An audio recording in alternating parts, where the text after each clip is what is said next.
मैले आज फेरि एउटा क्वेसन लिएर आएको छु सेम टपिकमा, डिफ्रेन्सिएसन अन्डर इन्टिग्रल साइन।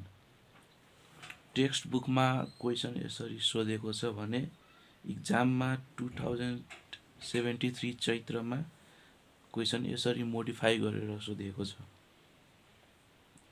यसमा पहिला यसलाई इभ्यालुएट गरेर यसलाई डिड्युस गरेर यति प्रुभ गर्नुपर्ने छ भने यसमा इक्जाममा डाइरेक्ट यो दिएको छ अनि यति डिड्युस गरेर प्रुभ गर्नुपर्ने छ भनेपछि इक्जाममा पनि यो दिएको भए पनि पहिला यहाँबाट सुरु गर्नुपर्छ। भनेपछि यो एक्सप्रेसन हामीले याद हुनुपर्छ यो क्वेसनको लागि। त्यसो भए सुरु गरौँ।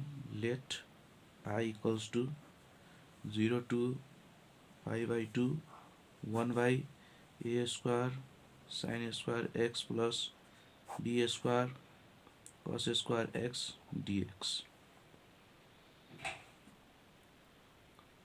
अब यसलाई क्वेसनलाई हेर्दाखेरि यो चाहिँ अर्को एक्सप्रेसनमा कन्भर्ट हुन सक्छ। जस्तै 0 to pi/2 यसलाई 1 by cos square x ले डिभाइड गर्यो भने यो sec square x मा जान्छ र a square यसलाई sin square x लाई cos square x ले डिभाइड गर्यो भने tan square x मा जान्छ प्लस b square मात्र हुन्छ किनभने cos square x by cos square x 1 भइहाल्छ। dx equals to pi/2 1 by cos square x भनेको sec square x by a square tan square x plus b square dx। अब यहाँ यो क्वेसनमा मैले next एक्सप्रेसनको लागि मैले यदि tan x equals to t हाले भने अनि त्यसलाई डिफ्रेन्सिएट गर्ने भने के हुन्छ भने tan x को डेरिभेटिभ sec square x हुन्छ अनि sec square x dx equals to dt आउँछ। Put tan x equals to t or sec square x dx equals to dt। अब लिमिट को लागि when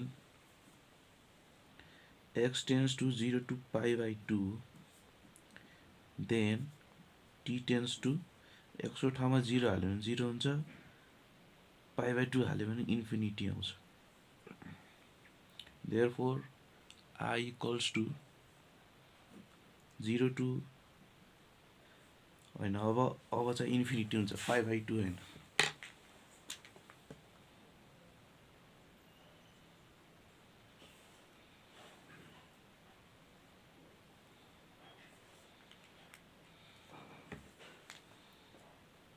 zero to infinity sec square x dx भनेको dt by a square tan square x भनेको t square हुने भयो plus यो b square को b square नै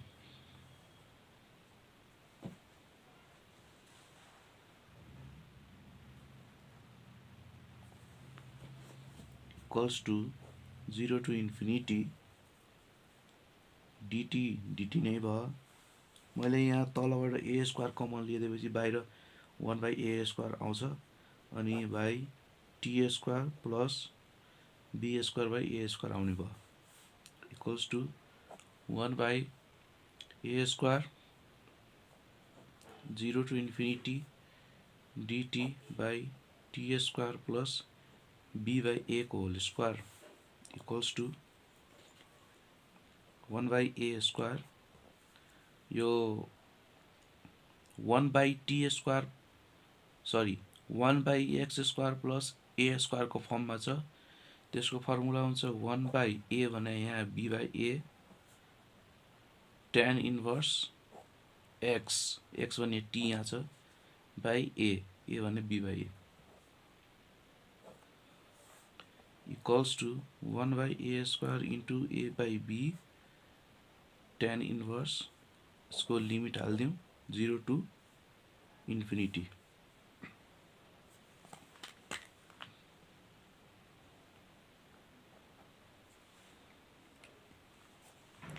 अब t को ठाउँमा इन्फिनिटी आयो भने tan यो इन्फिनिटी नहुन्छ, tan इन्भर्स इन्फिनिटी भनेको π/2 आयो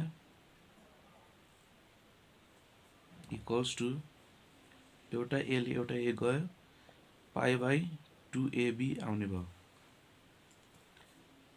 Therefore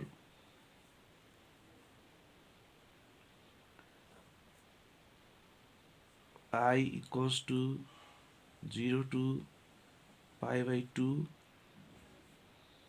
1 by a square sin square x plus b square cos square x dx equals to π/2 ab आयो, i.e. 0 to π/2 1 by a square sin square x plus b square cos square x dx equals to π/2 ab आयो। यसलाई equation 1 मानौँ। अब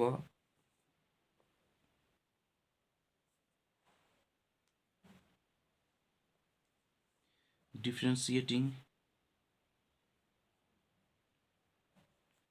equation 1 partially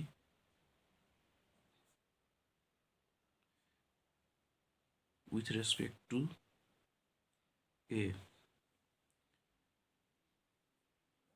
0 to π/2 dou by dou a, यसलाई हामीले a square sin square x plus b square cos square x power -1 लेख्न सक्छु अनि dx को dx इक्वल्स टु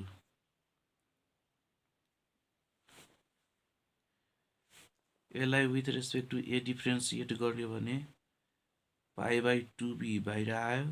अब यो a पावर -1 माथि गयो, त्यही भएर -1 a n -1 भने -2 भयो। और यसलाई इन्टिग्रेट डिफरेन्सिएट गर्यो भने 0 to π/2 a को रेस्पेक्टमा गर्नु छ, त्यही भएर 2a sin square x अनि sorry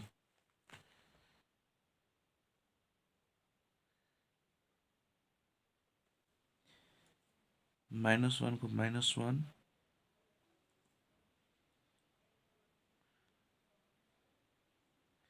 a square sin square x plus b square cos square x जस्ता त्यस्तै -2 अनि यहाँको 2a sin square x अनि यो dx भयो, यो त 0 भइहाल्यो कन्स्ट्यान्ट भएर इक्वल्स टु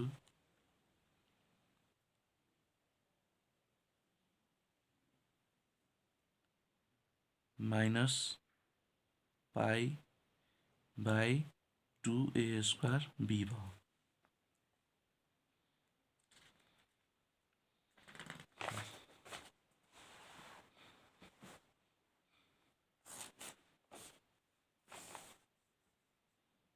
और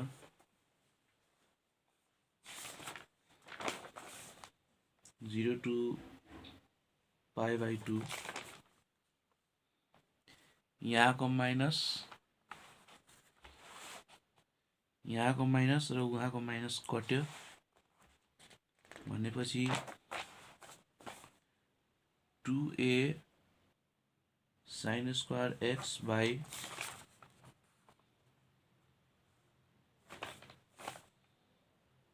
a square sin square x plus b square cos square x को होल स्क्वायर आउने भयो,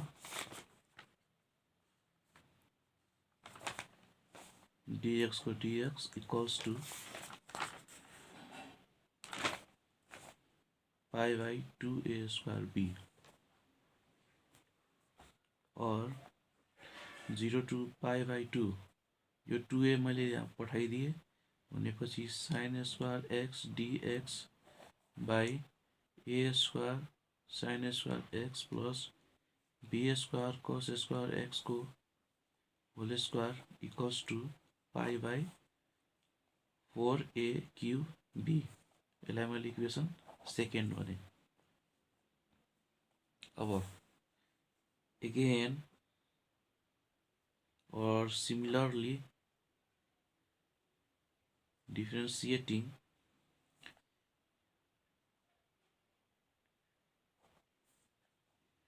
equation 1 partially with respect to b. अघि with respect to a differentiate गरेको हो यहाँ. अब चाहिँ with respect to b गर्ने. 0 to pi by 2 dou by dou b a square sin square x plus b square cos square x power minus 1 dx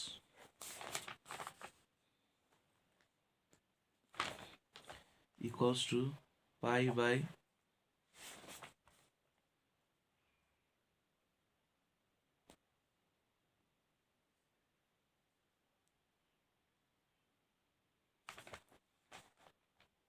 2a अहिले चाहिँ constant भयो अनि -1 b पावर -2 चाहिँ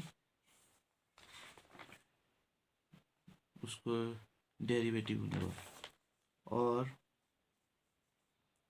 0 to pi by 2 अघि जस्तै हामीले यहाँ लेख्न सक्छु.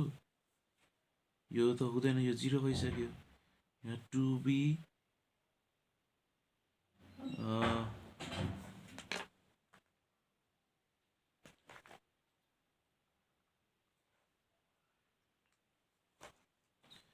-1 a square sin square x plus b square cos square x को पावर -2 हुने भयो. अनि यहाँ 2b cos square x dx equals to pi by 2a यहाँ माइनस छ minus pi by 2a b square और 0 to pi by 2 यहाँको minus गयो अनि 2b cos square x by यो dx a square sin square x plus b square cos square x को whole square equals to pi by 2ab square और 0 to pi by 2 cos square x into dx by a square sin square x plus b square cos square x को whole square equals to यो 2b मैले यता पठाइदिएँ pi by 4ab cube. यसलाई equation third भनिदिन्छु. Now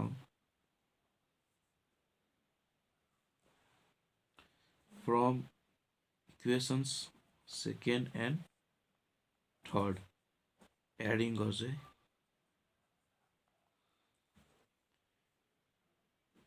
0 to pi by 2 adding गर्यो भने base same हुन्छ. Power base I mean denominator same हुन्छ, त्यही भएर न्युमेरेटर एड हुन्छ.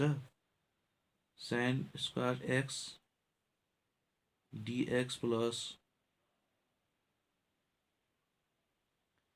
dx एउटै लेखिदिँदा पनि भयो.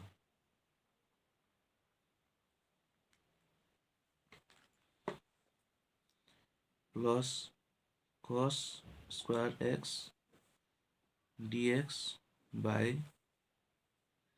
a square sin square x plus b square cos square x को whole square equals to pi by 4a cube b plus pi by 4a b cube.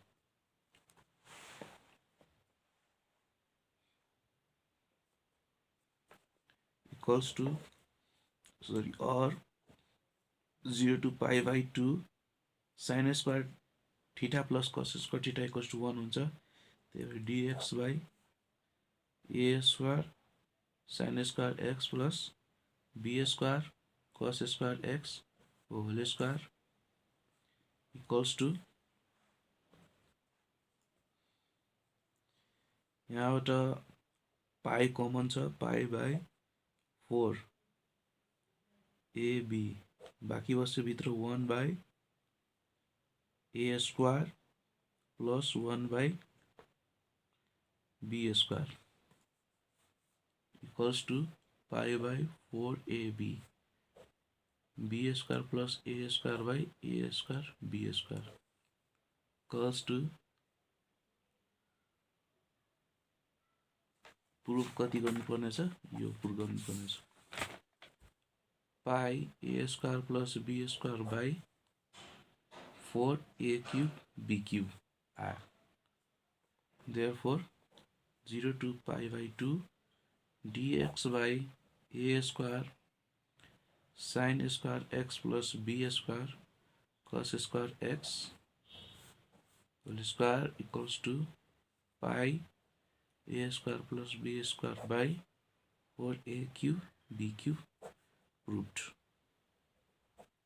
यति गर्नुपर्ने छ।